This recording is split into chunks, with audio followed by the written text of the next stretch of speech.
In the blue corner, weighing in at overweight, from parts unknown, the man wielding the wooden chair, he is gorgeous George! Boo! Take a tolerance class! Boo! You piece of rocket! Boo! You're not making a job! Taking away your thing! Boo! Now you like it! Boo! Are you a vampire? Boo! In the red corner, weighing in at better than you, from the outlands of the Lone Star State, he is a man they call Kyra. Boo! I can cheer myself, but I'm humble and realistic and down to earth, so I'm gonna boo myself anyway. Boo! Boo! Get a job! Boo! Why are you here? Boo! Why are you here? Get a job!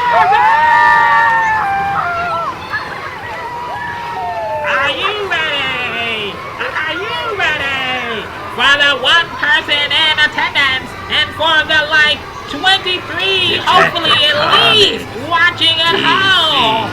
Let's get ready to rumble! Wooden shear shot heard round the world. It was a typical day here at the saloon. Nothing unusual on my end. Made some movies, played some tunes, was about to jerk the weasel when I decided to step outside and toss away the remains of my banana, which at this point had now become a peel. That's right, a banana peel. Suddenly, my neighbor, a man living right next door to me, room number 1042, but unlike Low Samsara saloon staff operating this agency, I refuse to call a man by a number, so let's just call him George, because I'm not a neo-Nazi or anything. George erupted like a volcano at the mere sight of me. Nothing unusual. This was the usual pattern that George and I seemed to share. This was our historical legacy. Why? Who knows? Maybe George just thinks I'm something other than what I'm not. Maybe George just has a problem accepting things that may or may not be different from what he is. But who knows? That's only a question that George can answer.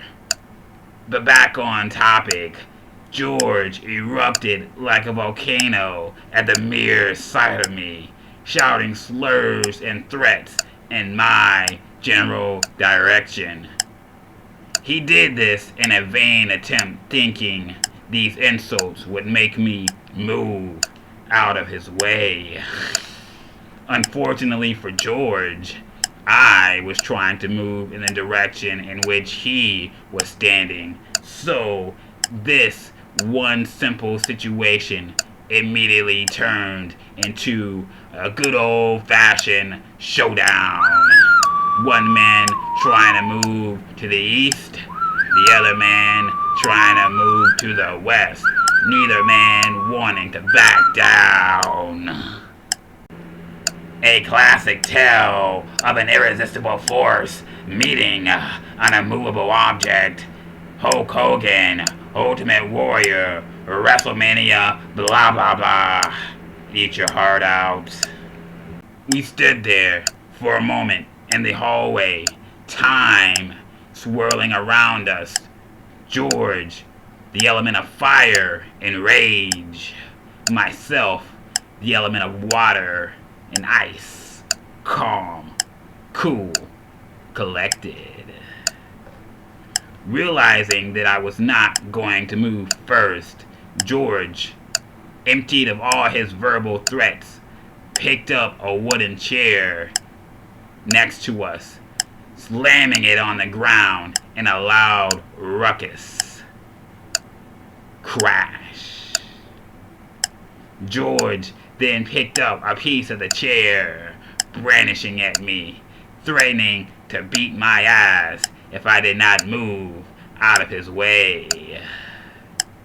Not wanting to tempt George any further, I turned my back to him in a display that I would not aggress the situation. Also in a display that I did not fear George or his empty threats. In fact, if George wanted to bludgeon me for something that I did not do, then I welcomed it. Do your thing, George, I said to him. Beat me if you must, but I will not return violence to you, for I am the better man. Eventually, George did the smart thing. He put down the chair and proceeded back to his room like a good boy.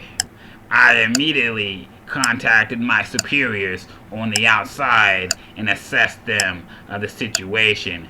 Then I rounded the corner and relayed the same information to the agent currently on duty. A short woman with braids and an arm in a sling. I thought to myself, she must have gotten her ass beat over the weekend or something, talking all that slick shit that she knows that she can't back up. Typical, but I kept those thoughts to myself. As I made my complaints to the broke-armed lady agent, George rounded the corner behind me in a huffy puff. George, being a dumbass that he was, once again proceeded to threaten me directly in front of the female agent on duty, as she served as an unwilling witness in George's fiery rage of anger. Fearing for my life, knowing that this female deputy was totally powerless to stop George had he decided to pick up another chair and beat my ass, I decided it was safe for me to journey down the lift into the underworld itself, the land of triple sixes. Snake Eyes. There, I spoke to two lady deputies and currently in charge of the Samsara Saloon. I briefed the two lady deputies of the situation and informed them that I understood that George probably suffered from some unseen mental health disability, and because of this, I did not want to beat his ass, even though I could totally do it like easily, like with one arm tied behind my back, like with one leg tied behind my back. Like, what I'm saying is, you could literally tie my left arm and my right leg behind my back, and even with this physical disability, I could probably rock George into the next dimension.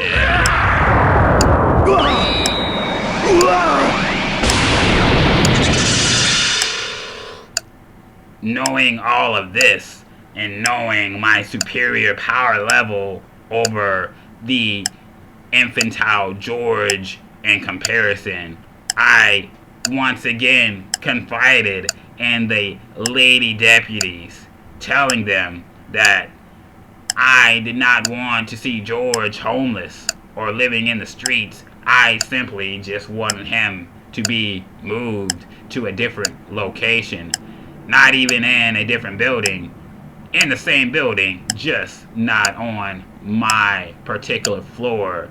You see, George had run out of all his Heaven's Gate privileges.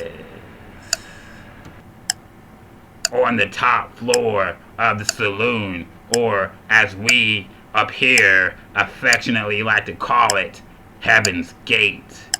Yes, George had run out of all his passes in Heaven's Gate, and now his wings had to be clipped, cast down into the lower caste of Samsara. Is probably the best place for George to be, I told the lady deputies.